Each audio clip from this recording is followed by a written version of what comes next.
दोस्तों, मोदी की पॉलिटिक्स पर नजर रखने वाले लोगों ने 2024 में जब बीजेपी बहुमत से दूर हुई तो एक बात कही। उन्होंने कहा कि अब मोदी डोमेस्टिक पॉलिटिक्स से ज्यादा इंटरनेशनल पॉलिटिक्स पर नजर रखेंगे और वो वाकई में अपने आप को विश्व गुरु पूरी तरह से एक तरह से साबित करने की कोशिश करेंगे और वर्ल्ड लीडर्स की श्रेणी में अपने आप को खड़ा करने की कोशिश करेंगे, क्योंकि डोमेस्टिक पॉलिटिक्स में उन्होंने जो हासिल करना था वो पर्याप्त से ज़्यादा हासिल कर लिया है।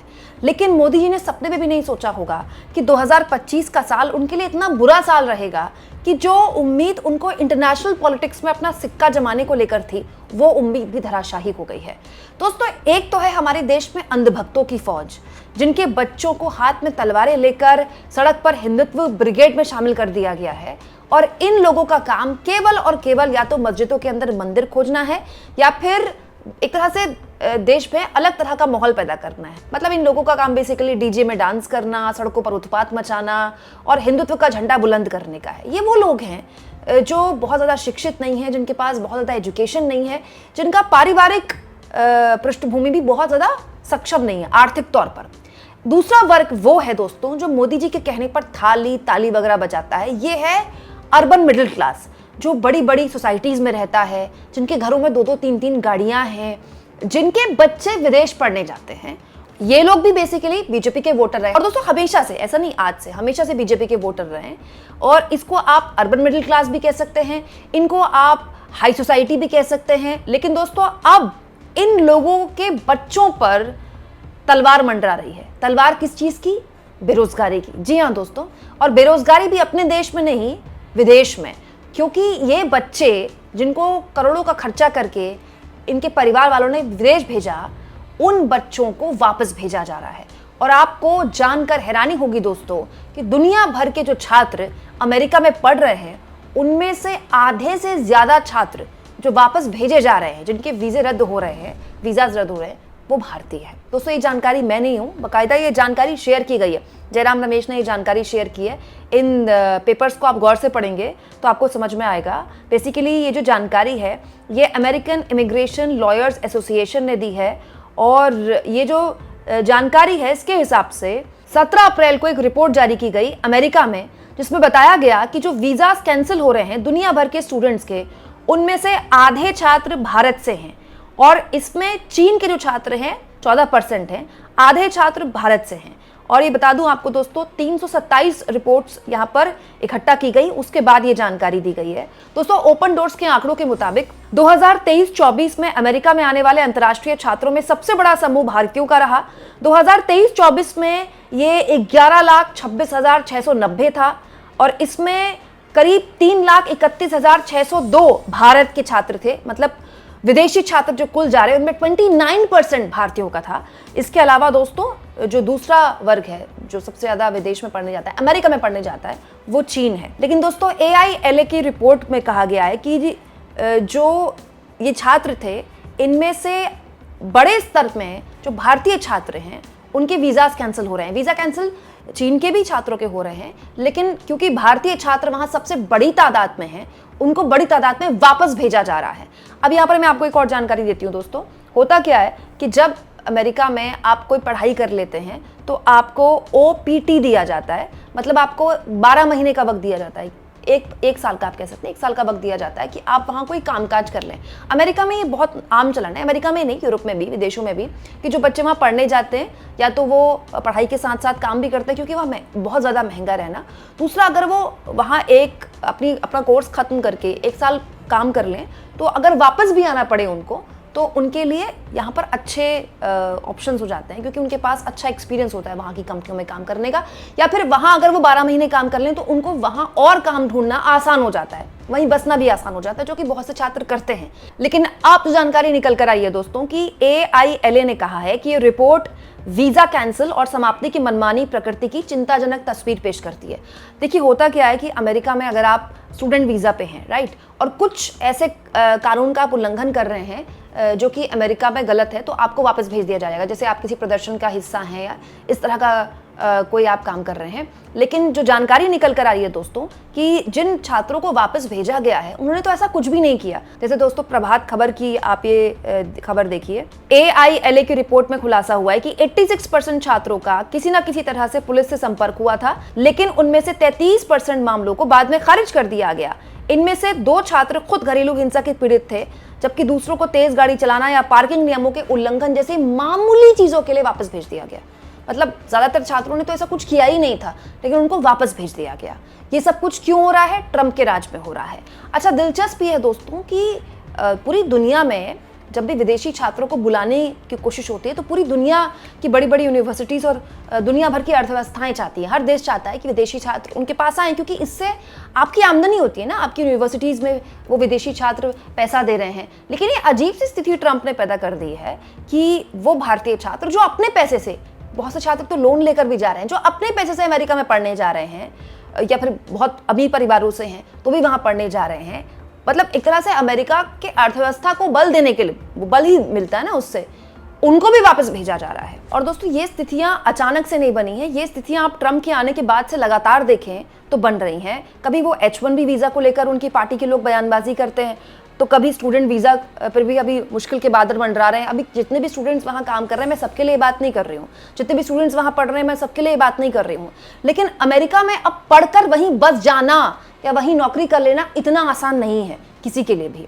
दोस्तों वहीं इस रिपोर्ट को शेयर करके, अमेरिकन इमिग्रेशन लॉयर्स एसोसिएशन की इस रिपोर्ट को शेयर करके कांग्रेस पार्टी के सांसद और नेता जयराम रमेश ने एस जयशंकर को कोट किया है और कहा है, अमेरिकन इमिग्रेशन लॉयर्स एसोसिएशन द्वारा कल जारी किया गया ये एक प्रेस वक्तव्य भारत के लिए चिंता का विषय है। संगठन द्वारा अब तक एकत्रित किए गए अंतर्राष्ट्रीय छात्रों के 327 वीजा रद्द किए गए मामलों में 50% छात्र भारतीय हैं। वीजा रद्द करने के कारण असंगत और अस्पष्ट है, इससे छात्रों में डर और आशंका लगातार बढ़ रही है। क्या विदेश मंत्री एस जयशंकर इस मामले को संज्ञान में लेकर अपने अमेरिकी समकक्ष के सामने ये मुद्दा उठाएंगे? सुनने में दोस्तों 227 वीजा रद्द बहुत छोटे लग रहे होंगे ना आपको, कि अरे 227 ही तो हैं, क्या फर्क पड़ता है, लेकिन आप 227 परिवारों के बारे में सोचिए, और ये कितना खराब सेंटिमेंट जाएगा जब ये पता चलेगा एक पूरे वर्ग को भारत में कि अब आपके लिए, आपके बच्चों के लिए अमेरिका में पढ़ना और वहीं पढ़ने के बाद आगे नौकरी करना इज नॉट दैट ईजी।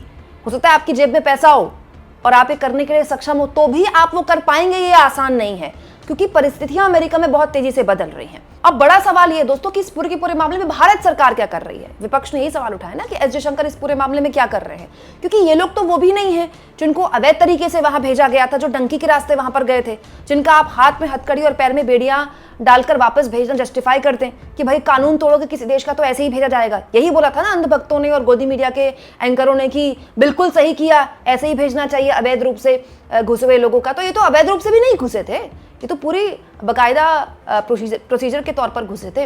अब मैं बात करती हूँ दोस्तों हमारे देश के अंदर की। दोस्तों हमारे देश में IIT, BTech ये एक बहुत ही प्रतिष्ठित संस्थान है। मतलब ये माना जाता है बाय डिफॉल्ट कि अगर आप IITian हैं तो आपको शानदार नौकरी मिलेगी, आपको बड़ी बड़ी कंपनियां कोर्स के बीच से ही उठा लेंगे। यही सुना है ना हमने कि IIT में, कई बार तो हमने ये भी सुना था कि IIT में किसी ने क्वालिफाई कर गया है तो उसके पास जॉब ऑफर आ गए। कई बार ऐसा भी होता है कि IIT में आपने 1 साल पढ़ाई की, आपके पास जॉब ऑफर आ गए, मतलब आपको कोर्स पूरा होने से पहले ही आपको जॉब ऑफर्स आने शुरू हो जाते हैं।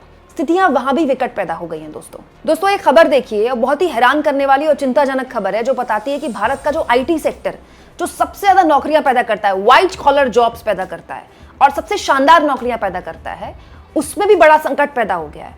दोस्तों इस साल IT की 3 बड़ी कंपनियां, देखिए इस आर्टिकल में लिखा है, इन्फोसिस, विप्रो और TCS ने केवल और केवल दोस्तों 13,500 नई नौकरियां दी हैं।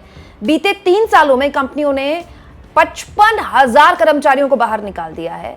मतलब आप सोचिए कि ये वो कंपनियां हैं जिनके लिए माना जाता था कि इनके साथ काम करना और आसान इसीलिए और अच्छा इसीलिए माना जाता है क्योंकि जाहिर तौर पर IT कंपनियां हैं तो ये ना केवल आपको यहाँ अच्छे पैकेजेस देती हैं, बल्कि बहुत सारे आपके परिवारों में भी हुआ होगा, TCS में काम करके, विप्रो में काम करके 2-3 साल बाद आपको विदेश भेज दिया।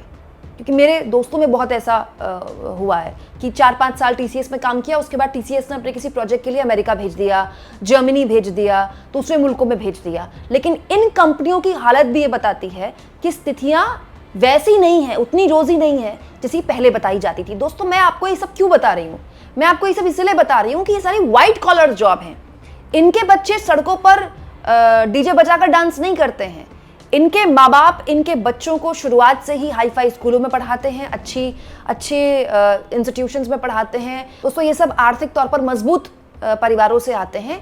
इनके सपने भी अब एक तरह से खत्म होने की कगार पर हैं। कुछ और हेडलाइंस मैं आपके लिए लेकर आई हूं, देखिए आप दोस्तों। 2024 सितंबर की ये हेडलाइन है, IIT Bombay minimum package drop to 4 lakh, no job for 25% graduate. पिछले साल की खबर है जिसमें लिखा है कि 25% ग्रेजुएट्स IIT मुंबई के जॉब्स तक नहीं हासिल कर पाए, उनको नौकरियां तक नहीं मिल पाई और मिनिमम पैकेज 4 लाख तक आ चुका है, जो कि बहुत ही कम है दोस्तों। ये एक और हेडलाइन मैं आपके लिए लेकर आई हूँ। ये हेडलाइन दरअसल सरकार द्वारा बताई गई है। Parliamentary standing committee of education ने देश को बताया है कि IIT में भी जॉब क्राइसिस है। Half of the institution witness sharp decline in placement. IIT में जितने आधे इंस्टीट्यूशंस हैं वहां पर प्लेसमेंट्स की बड़ी दिक्कत पैदा हो गई है, वहां नौकरियों का संकट पैदा हो गया है। दोस्तों 2024 अप्रैल का ये हेडलाइन देख लीजिए, 22% students in IIT did not find a job in last 5 years. IIT के 22% छात्र ऐसे हैं जिनको 5 साल में अब तक नौकरी नहीं मिली है। सोचिए IIT का यह हाल है। दोस्तों यहाँ पर अब मैं आपको एक और जानकारी दे देती हूँ। प्रधानमंत्री नरेंद्र मोदी ने इलॉन मस्क से बातचीत की है और ये बातचीत का विवरण उन्होंने खुद शेयर किया है। कल सोशल मीडिया में प्रधानमंत्री ने ये जानकारी शेयर करते हुए कहा, इलॉन मस्क से बात की और विभिन्न मुद्दों पर चर्चा की। इसमें इस साल की शुरुआत में वॉशिंगटन DC में हमारी बैठक के दौरान शामिल किए गए विषय भी शामिल थे। हमने प्रौद्योगिकी और नवाचार के क्षेत्र में सहयोग की अपार संभावनाओं पर चर्चा की। भारत इन क्षेत्रों में अमेरिका के साथ अपनी साझेदारी को आगे बढ़ाने के लिए प्रतिबद्ध है। दोस्तों प्रधानमंत्री ये कह रहे हैं कि इलॉन मस्क से उनकी लगातार बातचीत हो रही है। अमेरिका में वो गए तो इलॉन मस्क से बातचीत करी। टेक्नोलॉजी और इनोवेशन के क्षेत्र में इलॉन मस्क के साथ उनका भारत का सहयोग है वो आगे चलता रहेगा। अब ये सहयोग जमीन पर कितना रंग लाएगा, कब शुरू होगा ये सहयोग, अभी तो हमको यही नहीं पता है। लेकिन बड़ा सवाल ये है दोस्तों कि देश के अंदर के हालात और देश के बाहर के हालात बड़े विकट आने वाले हैं और ये सिलसिलेवार तरीके से आ रहे हैं, ये अचानक से नहीं आए हैं। बहुत से लोग कह रहे हैं कि ट्रंप के आने से आ रहे हैं, नहीं। पिछले 1.5-2 सालों से देश में व्हाइट कॉलर जॉब, जिन जॉब्स को बड़ा सेफ माना जाता था, अच्छा माना जाता था, IT जैसी जॉब्स में एक भीषण संकट पैदा हो रहा है और उसका बहुत बड़ा रीजन AI भी है। जब AI की शुरुआत हुई थी तो भी कहा गया था कि इस तरह का संकट AI पैदा कर सकता है। लेकिन बड़ा सवाल यह है कि हमारे पास उससे लड़ने का क्या रणनीति है। देश में जिस तरह की पॉलिटिक्स हो रही है उसमें इस तरह की बात करने वाला कौन है? आप इस मुद्दे पर क्या सोचते हैं दोस्तों? वो लोग जिन्होंने लाइन में लगकर मोदी जी को वोट दिया, वो लोग जिन्होंने हर मुश्किल परिस्थिति में इस सरकार के साथ खड़े रहे, वो कोर वोटर बीजेपी का जो आज से नहीं दशकों से बीजेपी के साथ है, जो आर्थिक रूप से संपन्न परिवारों से हैं, जब उनके बच्चों की नौकरियों पर संकट पैदा हो जाएगा तो फिर इस पार्टी का क्या बुनियाद हिल सकती है क्या? कमेंट बॉक्स में जरूर लिखें और जितना हो सके दोस्तों चैनल को शेयर करें, सब्सक्राइब करें और थैंक्स और ज्वाइन के ऑप्शन से दोस्तों अगर आप चाहें तो कुछ आर्थिक मदद भी चैनल की जरूर करें।